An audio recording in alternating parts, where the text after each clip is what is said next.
Hi everyone, it's Sonia here. So I recently sent my son back to school after 3 years of homeschooling, which was basically unschooling. And so I wanted to give you an update, and also I want to share with you what I've kind of learned about the issue of school in general.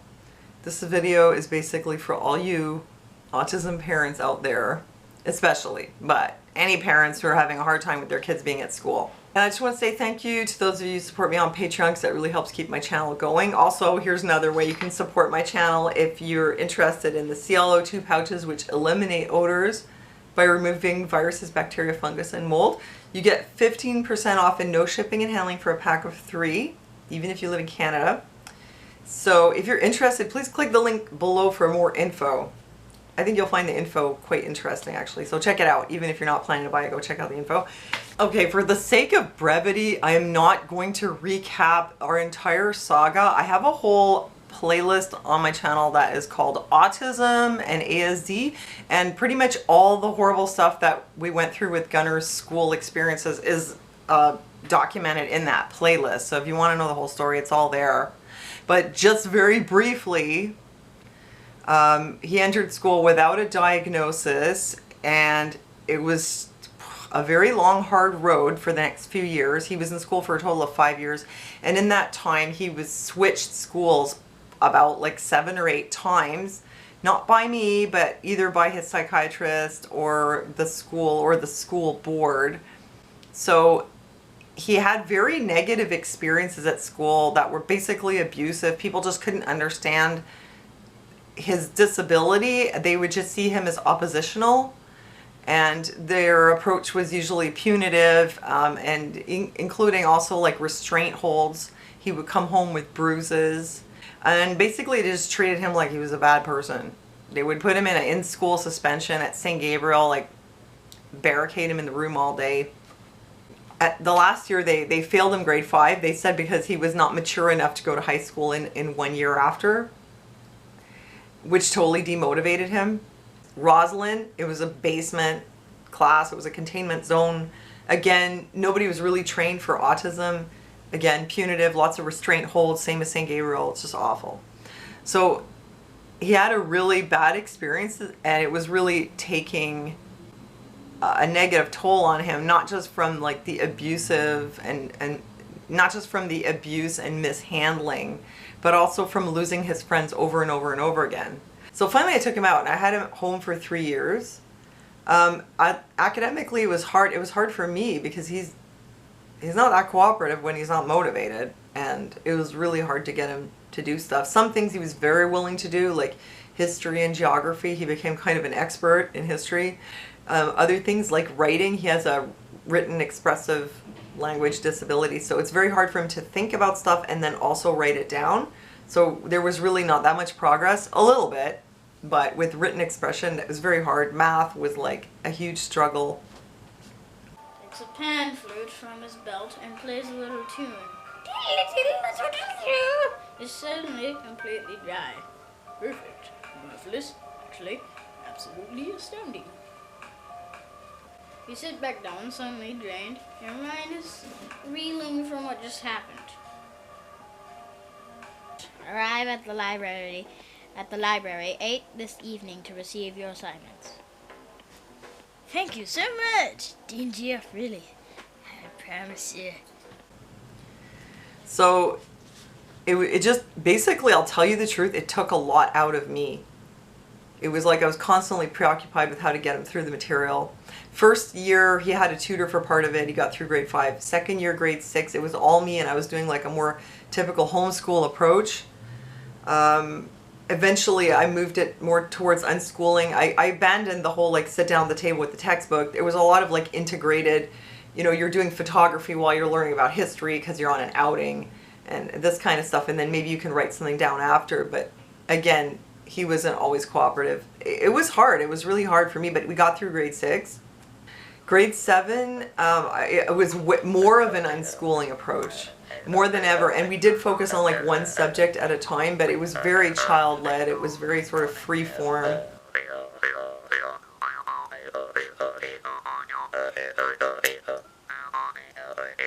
I did use some books because I had to.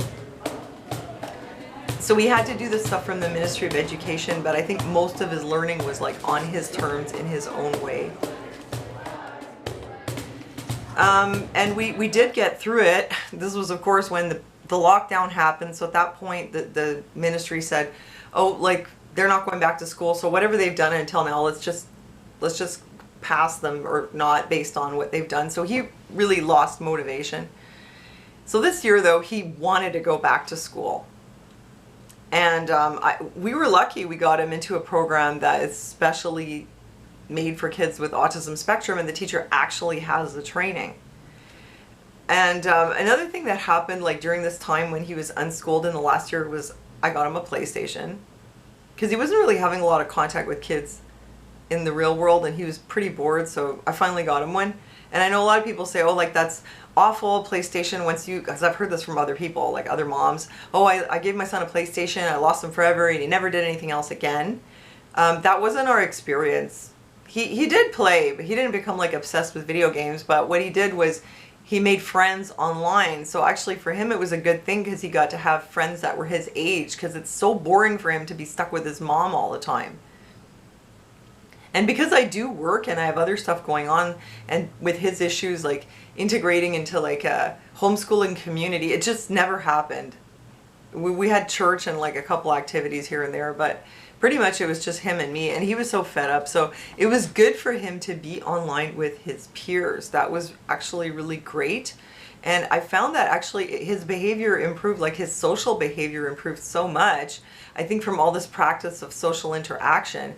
Because he used to like watch YouTube and then imitate the YouTubers, but it sometimes was very, very inappropriate. Like he would watch Jacksepticeye at one point, and then he would just go around talking with an Irish accent, or he would like repeat expressions from the videos, or just do things that he'd seen in videos that it's funny in the video, but it's not funny in real life. And once he started interacting with other kids online and playing games with them, that kind of just faded away. He started obsessing less about YouTube, and he started to just have these relationships. So I thought that was actually really great. And now he's heading into another year, not as a kid who's been just isolated with his mom for 3 years, but as someone who's been developing relationships with his peers online. And so he's more like abreast of teen culture and what they think is funny and what memes are, what memes are hot.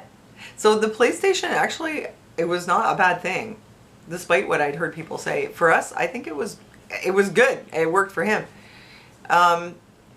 So now he's back at school, and it's only been a week. I'll tell you, I'm super sleep deprived, because now we have to get up at 7 in the morning, and I have like trouble when there's an alarm on and I have to get up in the morning. It stresses me out so much. I'm like running on adrenaline all week. So then when I lie down to go to sleep, it's like the adrenaline or the cortisol, it just keeps coursing. So I'm like sleep deprived. But Gunner's doing great. He takes a shower at night. I get his clothes ready. He's pretty much in bed at the time that I would like. I'd like it maybe a little earlier, but he's in bed and asleep at 11.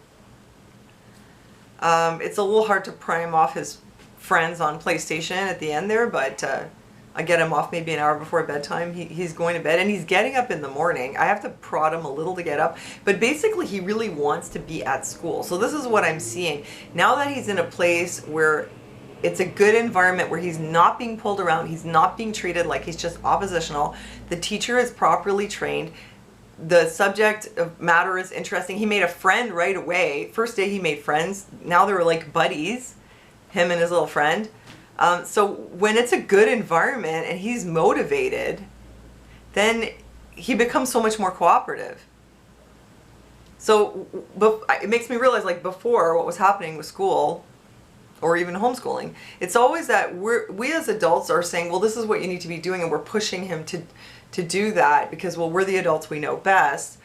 Maybe that works with kids who are typical, but with him, it's so hard for him to motivate himself when he's not motivated, and it just exacerbates all his problems, like attention and focus and whatever, memory and just being on task and just overload. And it's just so difficult for him that Like all this time we were trying to find ways to help him fit in, and really the bottom line was he just wasn't happy at school. And I think that it was impossible to find a suitable school for him when he was younger, because the English school board, apparently this is just a universal problem. They really aren't equipped to deal with kids with special needs, well, like that involve behavioral issues like autism.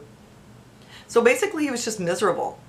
So how would you feel if every day you had to get up and go to a job where like your boss abuses you and your coworkers are jerks and you get underpaid and it just totally sucks? It would be hard to motivate yourself, and I think that's kind of what he was going through. He was just miserable. He hated it.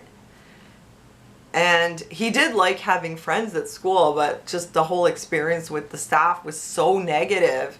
It was turning him into like such an angry little young dude. I mean, really? I saw how it changed him, and I could start to understand why sometimes kids end up flipping, if you know what I'm saying, without me going into detail. Read between the lines.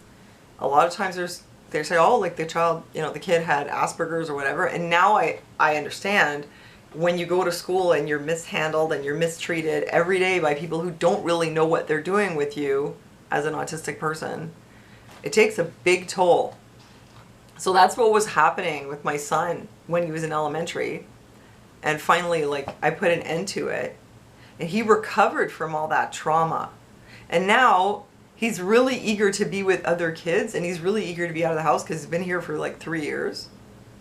So now that he's motivated and he's treated well and the schoolwork is interesting and he has a friend, now that he's motivated, he wants to go to bed so that he'll be able to get up. He doesn't want to stay on PlayStation all night. I mean, I have to pry him a little, but he's pretty much agreeable. He wants to get up in the morning. Again, I have to prod him a little, but it's not like I'm encountering a lot of resistance because basically he wants to go to school. So it showed me that it's not that school or like is homeschooling better than sending the kid to school. Doesn't, not necessarily. I think what's important is that the kid is happy and that they're motivated and they're doing what makes what makes them feel alive. If you're going to school and it's soul crushing, then it's the wrong school, or maybe you shouldn't be in school. But if you're homeschool and it's like you're super isolated and it sucks, then that's not ideal either. And I know sometimes it's really hard to find the ideal place. And for us, it's only been a week, but right now, even though the place kind of looks really rough and it's not like the best grounds and all that, but as far as the autism programming goes, it looks like we've found something really good. His teacher seems really, really nice. And when I met her and we were talking about Gunnar, I said, do you know what PDA is? It's a behavior profile they use for autism in the UK, but not here. But he totally fits the PDA profile. So when I asked her, do you know what PDA is? And she said, yes. I was like, wow, that's great, because all you need to do is understand what PDA is, and all of a sudden everything about my son will make sense. And then you'll know how to deal with him and what not to do. So she understands PDA, so to me that shows she has like a really advanced level of understanding. Because usually people, they have no idea, and especially with atypical behavior profiles like PDA, they don't know how to handle our kids, you know? So anyway, it's looking up, and I just kind of feel like it's unfortunate he didn't have a better schooling experience when he was younger. I'm really glad that I took him out. I'm really glad that I homeschooled him. Absolutely, it was the right thing to do. If I hadn't done that, I think he would have like kind of broken, like psychologically. He might have never been the happy, nice person that he is now. I think that it was necessary to like preserve him, to protect him from more trauma and to help him recover from the trauma. So it was absolutely necessary. But does that mean I should keep him out of school forever? No, I feel like right now is the right time for him to be back in school. And it looks like finally we have a good school. So I just want to let you guys know how this all turned out, because I know some of you have been following the saga for a long time. And I hope that if you're going through some of this similar stuff, that this gives you some insights or gives you some hope, or maybe it's good advice for you in some way. So I hope that's helpful. So that's it. Thanks so much for joining me in the chat. God bless you guys. Thanks for listening to me, and I'll see you next time.